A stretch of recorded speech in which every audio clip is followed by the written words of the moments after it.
Welcome to my channel. आज मैं आपको पेरीमीटर एंड एरिया से रिलेटेड कुछ डिफरेंट क्वेश्चन के बारे में बताने जा रहा हूँ। तो यहाँ पे इन क्वेश्चन को लगाने से पहले हमें इनके फॉर्मूले के बारे में पता होना चाहिए। यदि आपको इनके फॉर्मूले पता होंगे तो आप डायरेक्ट फार्मूला लगाएंगे और इनका आंसर अपने आप आ जाएगा। तो यहाँ पे करना क्या है, आपको दो चीज़ पता होना चाहिए। एक, पहले तो उस फिगर की पेरीमीटर क्या होती है और उस फिगर का एरिया क्या होता है। तो पेरीमीटर कैसे निकला है और एरिया कैसे निकाला जाता है। तो यहाँ पे बात आती है फिगर नंबर 1, रेक्टेंगल की बात करते हैं। फिगर नंबर 1 रेक्टेंगल और दूसरा फिगर है स्क्वायर। रेक्टेंगल में होता क्या है, रेक्टेंगल का शेप आपका ऐसा होगा और स्क्वायर शेप का जो शेप होगा बिल्कुल ऐसा होगा। तो रेक्टेंगल की खासियत क्या होती है, रेक्टेंगल में जो सबसे लंबी वाली जो लेंथ होती है वो एल कहलाती है और जो सबसे छोटी वाली साइड होती है वो ब्रेथ कहलाती है। अब बात आती है इनके पेरीमीटर का। पेरीमीटर कैसे निकलता है, पेरीमीटर पेरीमीटर होता क्या है, मान लीजिए कोई भी फिगर है, किसी भी फिगर की अगर हम बाउंड्री किसी भी फिगर की बाउंड्री को ऐड कर दें तो वो उस फिगर का पेरीमीटर कहलाता है। पेरीमीटर बोले या बाउंड्री बोले, उस फिगर की पेरीमीटर निकाले या बाउंड्री निकाले, बात एक ही है। यानी कि उसकी ऑल साइड सेम कर दीजिए, ऑल साइड का सम करना है। तो यहाँ पे क्या है, इसमें देखिए दो लेंथ है और दो बिर्थ है। तो हम इसे ऐसे लिख सकते हैं एल प्लस बी ऐसे लिख सकते हैं। तो रेक्टेंगल के पेरीमीटर का जो ये लेंथ दो बार है, बिर्थ दो बार है। तो इसको अब हम क्या करते हैं, ये 12 हो जाएगा और ये आपका 2b हो जाएगा। अब इसमें से 2 कॉमन ले लेंगे तो ये l प्लस बी हो जाएगा। तो ये हो गया रेक्टेंगल के पेरीमीटर का फॉर्मूला, 2 × l + b। अगर कुछ बच्चों को समझ में नहीं आता है, फॉर्मूला अगर भूल जाते हैं, तो उनको ये पता होना चाहिए बाउंड्री हमें ऐड करनी है। अगर वो बाउंड्री ऐड करके भी दिखा देंगे तो भी उसका पेरीमीटर ही निकलेगा। अगर डायरेक्ट वो रखते हैं, डायरेक्ट फॉर्मूला रख देते हैं 2 × l + b, तो भी निकल जाएगा। लेकिन निकालने का तरीका बिल्कुल यही है कि हमें ऑल साइड का सम करना होता है। चाहे कोई भी फिगर हो, चाहे रेगुलर शेप में हो चाहे इरेगुलर शेप में हो, रेगुलर शेप में हो या इरेगुलर शेप में हो, हमें सिर्फ क्या करना होता है, उनकी बाउंड्री का सम करना होता है। यानी कि उनकी जो जितनी भी साइडें होती हैं उनकी सभी साइडों का हम सम कर देते हैं। तो वो उसका पेरीमीटर होता है।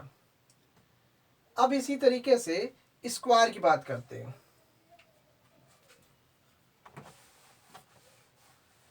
अब स्क्वायर की क्या खासियत है, स्क्वायर में चारों साइड क्या होती है, लेंथ सेम होती है। इसमें चारों साइड सेम होती है, इसलिए इसी को स्क्वायर कहा जाता है।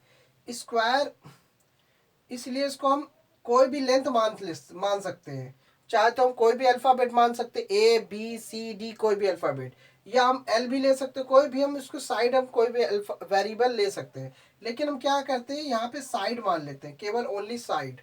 साइड को हम क्या मान ले, ए से रिप्रेजेंट कर देते हैं। तो अब यहाँ पे देखिए, इसकी इसकी कितनी साइड है, चार साइड है। तो इसका पेरीमीटर निकलेगा A + A + A + A। तो इस तरीके से टोटल कितना ए है, 4a। ये आपका स्क्वायर के पेरीमीटर का फॉर्मूला हो गया 4a। या हम इसको ऐसे बोल सकते हैं 4 × साइड, या 4 × साइड भी कह सकते हैं, क्योंकि हमने साइड को क्या मान लिया, a। तो a से कंसीडर कर लिया, तो इसीलिए हमने शॉर्टकट में 4a लिख दिया। लेकिन अगर नहीं समझ आया, 4 × साइड भी हम लिख सकते हैं। तो कहने का मतलब स्क्वायर में कोई भी वेरिएबल ले सकते हैं। रेक्टेंगल में क्या होता है, रेक्टेंगल में फ्रंट साइड सेम होती है, यानी कि ये इसके सामने का जो साइड है वो सेम होगी, ये वाली इसके बराबर होगी और ये वाली जो साइड होगी वो इसके बराबर होगी। तो रेक्टेंगल में यही खासियत है कि फ्रंट साइड सेम होती है, और स्क्वायर में ये खासियत होती है कि इसमें ऑल साइड सेम होती है। इसलिए यहाँ पे सभी साइड को इक्वल रखा गया है। अब बात आती है एरिया कैसे निकाला जाता है। एरिया जो होता है, इसके अंदर वाले पोर्शन को कहा जाता है। मतलब एरिया वो होता है, कोई भी फिगर है, चाहे रेगुलर शेप हो चाहे वो इरेगुलर शेप हो, अगर वो शेप जो है जितनी जगह घेरेगा, जितना जगह घेरेगा वो उसका एरिया कहलाता है। तो यहाँ ने एरिया का फॉर्मूला क्या होता है, इस रेक्टेंगल के एरिया का फॉर्मूला होता है लेंथ इंटू विड्थ। तो इसका जो यूनिट होता है वो स्क्वायर, यूनिट स्क्वायर में होता है। आप कभी भी ध्यान रखिएगा, अगर किसी भी फिगर का एरिया निकालना है तो उसका जो यूनिट होता है वो स्क्वायर में होता है, क्योंकि लेंथ लेंथ का मान लीजिए लेंथ अगर सेंटीमीटर में है और विड्थ भी अगर सेंटीमीटर में है तो इसका यूनिट क्या बना, सेंटीमीटर स्क्वायर। अगर लेंथ मीटर में है और विड्थ भी मीटर में है तो इसका भी यूनिट क्या बनेगा, मीटर स्क्वायर बनेगा। यानी कि जो हमें लेंथ दी होगी वही आपको लिखना है। सेंटीमीटर में दिया होगा तो सेंटीमीटर की पावर 2 होगा, अगर मीटर में दिया तो मीटर की पावर 2। कहने का मतलब एरिया यूनिट स्क्वायर में होता है। लेकिन अगर लेंथ सेंटीमीटर में, विड्थ अगर लेंथ जब सेंटीमीटर गिवन में हो और विड्थ अगर मीटर में दी हो, तो आपको ये ध्यान रखना है कभी भी फार्मूले में वैल्यू अगर पुट करना है तो हमेशा दोनों का यूनिट सेम रहना चाहिए। या तो आप इसको सेंटीमीटर में बदल दीजिए, ये सेंटीमीटर में ऑलरेडी है, मीटर को आप सेंटीमीटर में कन्वर्ट कर दीजिए। तो जब तक दोनों सेंटीमीटर में होंगे तभी फार्मूले में वैल्यू पुट होगी। और या तो मीटर को सेंटीमीटर को मीटर में बदल दीजिए। सेम यूनिट होनी चाहिए दोनों का, लेंथ और विड्थ की सेम यूनिट होगी तभी फार्मूले में वैल्यू पुट करेंगे, नहीं तो सवाल आपका गलत हो जाएगा। ये चीज़ ध्यान रखना है। इसी तरीके से अगर हम इसका पैरीमीटर भी निकालेंगे तो यूनिट हमें सेम रखना है। यूनिट अगर सेम नहीं हुआ तो आपका आंसर गलत आएगा। तो सबसे पहला ध्यान ये रखना है कि लेंथ और विड्थ में आपको यूनिट सेम रखना है। अगर यूनिट सेम दिया है तो कोई दिक्कत नहीं है, आपको आप वैल्यू पुट कर सकते हैं। और यूनिट अगर नहीं सेम दिया है तो उसको बराबर करना है, यानी कि स्केल को कन्वर्ट करना है। तो ये चीज़ आपको पता होना चाहिए। किसी भी यूनिट को कन्वर्ट करने का जो रूल्स है वो आपको इस मेथड से आपको समझ में आ जाएगा। KHDMDCM ये कोड होता है जिसकी वजह से आप किसी भी यूनिट को आसानी से उसको कन्वर्ट कर सकते हो। तो इसको हम समझा देते हैं। ये है किलोमीटर, ये हेक्टोमीटर, ये डेकामीटर, ये मीटर में, ये डेसीमीटर में, सेंटीमीटर में, ये मिलीमीटर में। इसी तरीके से ये इसको हम केजी में भी ले सकते हैं, क्योंकि जहाँ पे ये केजी आएगा, जहाँ पे ये केजी होगा तो केजी में अगर लेंगे तो एम की जगह पे जी कर देंगे, अगर जब लिक्विड में लेंगे तो एम की जगह पे एल कर देंगे। तो ये कन्वर्ट करने का एक सिस्टम है। ये कोड याद रहेगा तो आसानी से कोई भी अगर यूनिट फॉर्म में दिया होगा, सेंटीमीटर में या मीटर में, कोई भी स्केल में दिया है तो उसको आसानी से आप इस कोड के मेथड से चेंज कर सकते हैं। ये इधर से जाएंगे तो मल्टीप्लाई होता है और ऐसे जाएंगे तो डिवाइड में कन्वर्ट होता है। कहने का मतलब कि लार्ज स्केल से स्मॉल स्केल में अगर जा रहे हैं तो मल्टीप्लाई करेंगे, और स्मॉल स्केल से लार्ज स्केल में कन्वर्ट कर रहे हैं तो डिवाइड करेंगे। ये चीज़ आपको ध्यान रखना है। तो इधर से ये लार्ज स्केल से स्मॉल स्केल में जा रहा है इसलिए मल्टीप्लाई होगा, और स्मॉल स्केल से लार्ज स्केल में जाएगा तो डिवाइड करना पड़ेगा। तो यहाँ पे जहाँ पे आपकी पोजीशन होगी, जितना आपका स्टेप चलेगा, जितना नंबर मान लीजिए आपका मिलीमीटर में है, मिलीमीटर से सेंटीमीटर और डेसीमीटर में आना है तो आपने कितना कदम चलाई, जहाँ पे आपकी पोजीशन है वो आपकी जीरो पोजीशन होती है। और जहाँ पे पहुँचना होता है, जितना स्टेप चलेंगे, जैसे कि मान लीजिए आपको डेसीमीटर में आना है, मिलीमीटर में आपका है, तो सेंटीमीटर और डेसीमीटर में आया, तो ये 2 कदम आपने चला, तो यानी कि आपको क्या करना है, 1/100 लिखना पड़ेगा इस तरीके से। तो इसी तरीके से अब मान लीजिए किलोमीटर को मीटर में बदलना है तो यहाँ पे कितना करना पड़ेगा, 1 2 3, तो आपको 1,000 इससे मल्टीप्लाई करना होगा। तो यानी जहाँ पे होगा, जहाँ पे आपका यूनिट होगा वो वहाँ से नहीं गिनेंगे, वो आपकी जीरो पोजीशन होगा। उस जहाँ तक आपको जाना है वहाँ तक का जितना कदम आपने चला उतने ही आपको जीरो लगाना है 1 के साथ। तो इधर से चलने पे मल्टीप्लाई या इधर से कन्वर्ट करने पे डिवाइड होगा। तो ये चीज़ ध्यान रखना है। और यहाँ पे क्या होगा, स्क्वायर का एरिया निकालने का फॉर्मूला जो होता है, एरिया आपको पता है कि जो चीज़, जो वस्तु जगह घेरेगी वो एरिया कवर करती है। तो एरिया कवर कर रही है यानी कि स्क्वायर जो शेप है वो जगह घेर रहा है, तो जगह वाला जो पोर्शन है वो अंदर वाला होता है। तो इसलिए इसका एरिया का फॉर्मूला होता है साइड इंटू साइड। तो साइड इंटू साइड, या हम इसको ए इंटू ए कह सकते हैं, या शॉर्टकट में ए स्क्वायर कहते हैं। तो इस तरीके से ये जो क्वेश्चन है ये सिर्फ मेंसुरेशन चैप्टर से जुड़ा हुआ है। तो यहाँ पे क्या है, अगर आपको इसमें से ये बेसिक चीज़ें जो हैं 2D शेप में, जो 2D शेप में जो शेप होते हैं, एक रेक्टेंगल एंड स्क्वायर, तो इसका आज दो ही फार्मूले होते हैं, बस आपको ये ध्यान रखना है और इन्हीं फार्मूले की मदद से इन क्वेश्चन को आसानी से आप लगा सकते हैं। तो देखते हैं कैसे लगेगा। तो पहला क्वेश्चन दिया हुआ है लेंथ एंड पहला क्वेश्चन है the length and the breadth of a rectangular piece of land are 500 and 300 metre respectively find. तो आपको निकालना क्या है, इट्स एरिया। सबसे पहले हमें एरिया निकालना है। तो अगर रेक्टेंगुलर पीस है लैंड का, तो समझ लीजिए लेंथ आपको कितना दिया है ये आपको पता होना चाहिए। लेंथ है 500 मीटर और ब्रेथ जो है वो 300 मीटर है। यहाँ पे देखिए दोनों के यूनिट क्या है, सेम है, दोनों की यूनिट सेम है। इसको हम फार्मूले में वैल्यू पुट कर सकते हैं। तो ये तो पता होगा कि एरिया ऑफ ए रेक्टेंगुलर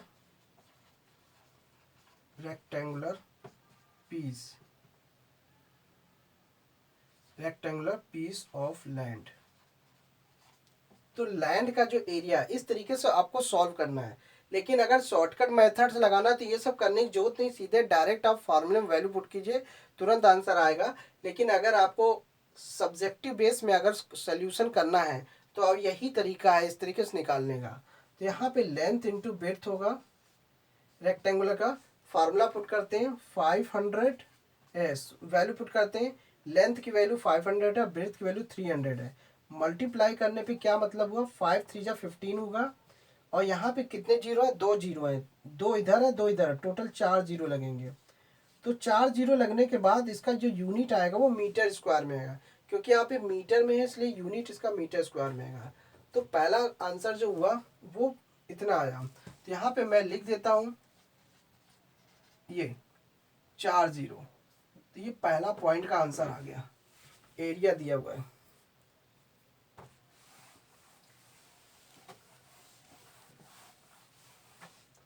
अब यहाँ पे क्या बोल रहा है, द कॉस्ट ऑफ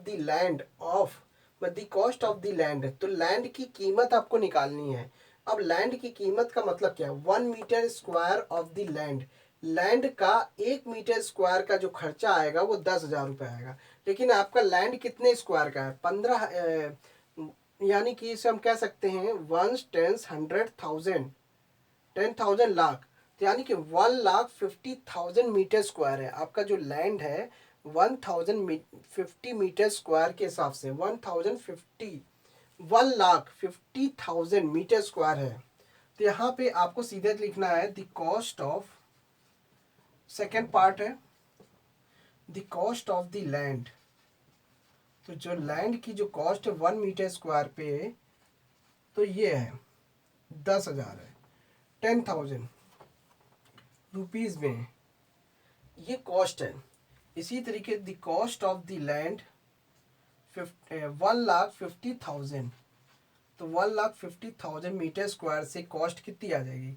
तो आपको क्या करना है, जैसे यूनिट में अगर आपको यूनिट में अगर रेट दिया है तो इस रेट के हिसाब से, एक यूनिट के हिसाब से इतना है तो इतने स्क्वायर के हिसाब से कितना होगा, सीधे सीधे आपको मल्टीप्लाई करना है। तो यहाँ पे 15, ये आपका 15 और 4 बार जीरो इंटू और ये 1 लगा के 3 जीरो, 10,000।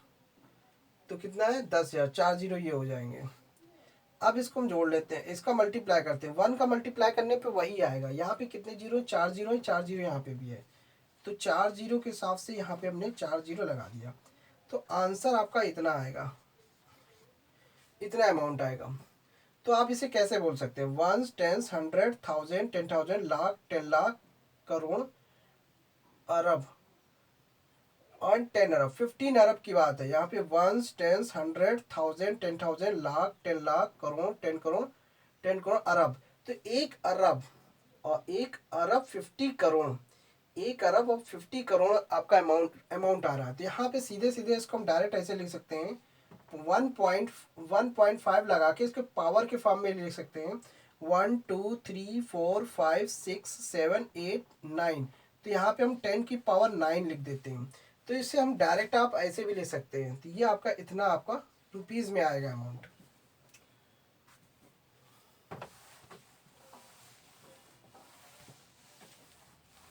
अब सेकंड क्वेश्चन देख लेते हैं।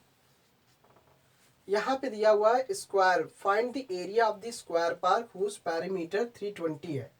तो देखिए ध्यान से, एरिया ऑफ ए स्क्वायर, यहाँ पे स्क्वायर पार्क का जो एरिया आपको निकालना है और पेरीमीटर आपको गिवन है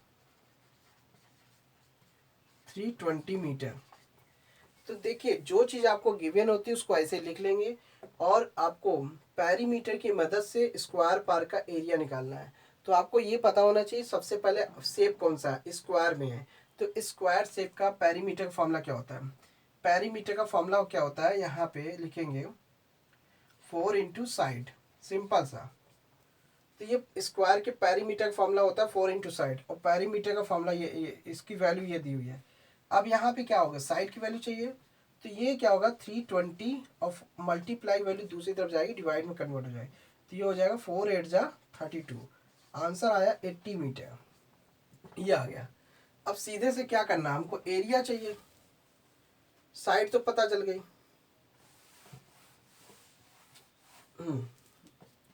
लिखेंगे एरिया ऑफ स्क्वायर पार्क।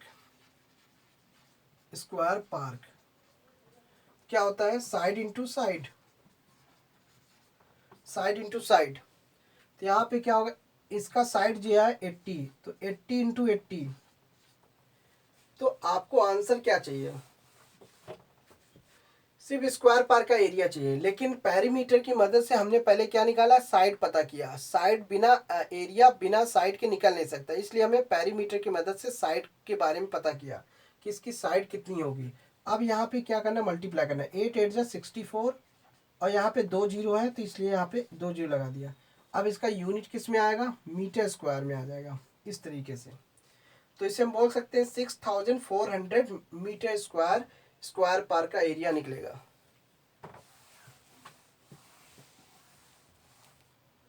अब थर्ड क्वेश्चन देख लेते हैं। Find the breadth of rectangular plot of land. Land के प्लॉट के रेक्टेंगुलर प्लॉट का ब्रेथ हमें चाहिए, यानी कि आपको बी निकालना है, ब्रेथ रेक्टेंगुलर प्लॉट का हमें बी निकालना है। अगर इसका एरिया आपको गिवन है 440 मीटर स्क्वायर, तो इसलिए शॉर्टकट में हमने एरिया को ए से रिप्रेजेंट कर रहे हैं और शॉर्टकट में ब्रेथ को बी से रिप्रेजेंट कर रहे हैं। यहाँ पे बोल रहा है लेंथ अगर 22 है, लेंथ अगर 22 मीटर है तो हमें इसका पेरीमीटर चाहिए, तो पेरीमीटर को पी से रिप्रेजेंट कर देते हैं। तो रेक्टेंगुलर प्लॉट के पेरीमीटर को पी से रिप्रेजेंट कर रहे हैं। आपको निकालना क्या, ब्रेथ। सबसे पहले आपको देखना ये है कि हमें सबसे पहले हमें क्वेश्चन में क्या चीज़ गिवन है, जो चीज़ गिवन होती है उसी की मदद से आपको वैल्यू निकालनी होती है। एरिया आपको गिवन है, लेंथ दिया हुआ, तो सीधे सीधे आपको एरिया का फॉर्मूला लगाना है। तो आप पहले तो आपको ये पता होना चाहिए आपका जो क्वेश्चन में शेप कौन सा है, रेक्टेंगुलर है, तो आपको ये पता होना चाहिए रेक्टेंगुलर है तो रेक्टेंगुलर के एरिया का फॉर्मूला क्या होता है। तो एरिया ऑफ रेक्टेंगल, सिंपल सा आप यही रेक्टेंगल भी लिख देंगे, कोई दिक्कत नहीं है। यहाँ पे सीधे सीधे फॉर्मूला लिखेंगे लेंथ इंटू ब्रेथ, ये हो गया। अब एरिया आपको गिवन पहले से, तो इसमें एरिया निकालना नहीं है, इसमें सिर्फ एरिया आपको गिवन है। लेंथ आपको 22 दिया है, इंटू बी कर देंगे। अब 440, अब ये मल्टीप्लाई वैल्यू दूसरी तरफ जाएगी, डिवाइड में कन्वर्ट हो जाएगी, ये बी हो गया। अब इसमें डिवाइड करेंगे तो ये 2 टाइम्स में आ गया, 22 को डबल करेंगे तो 44 हो जाएगा, और ये जीरो बचा तो जीरो हो गया। अब इसका जो ब्रेथ आया 20 आया, तो इसमें से बी की वैल्यू निकल गई 20, बी की वैल्यू 20 मीटर निकली। लेंथ आपको पता है, बी की वैल्यू, और लेंथ आपको दिया है, लेंथ है 22। एरियाज की मदद से हमने ब्रेथ पता कर लिया। अब पेरीमीटर निकालना, तो क्या होता है, perimeter of a rectangular plot का पेरीमीटर, तो क्या होता है 2 इंटू एल प्लस बी, ये फार्मूला होता है। तो इस फार्मूले की मदद से आपका आसानी से पेरीमीटर निकल जाएगा, क्योंकि एरिया की मदद से आपने ब्रेथ निकाल लिया, अब जब लेंथ और विड्थ पता चल गया तो आसानी से पेरीमीटर निकल जाएगा। तो 2 इंटू एल कितना दिया है, 22 दिया है। ब्रेथ है आपका 20। अब देखिए 2 लिखा, 20 में 22 ऐड करेंगे तो ये हो जाएगा 42। अब इसको डबल करेंगे तो ये हो जाएगा 82 आ जाएगा, 82 मीटर हो जाएगा। तो इसका आंसर जो आया 82 मीटर आया। आंसर इज 82 मीटर पेरीमीटर में। और आपका जो आंसर एक है ब्रेथ, बी की वैल्यू 20।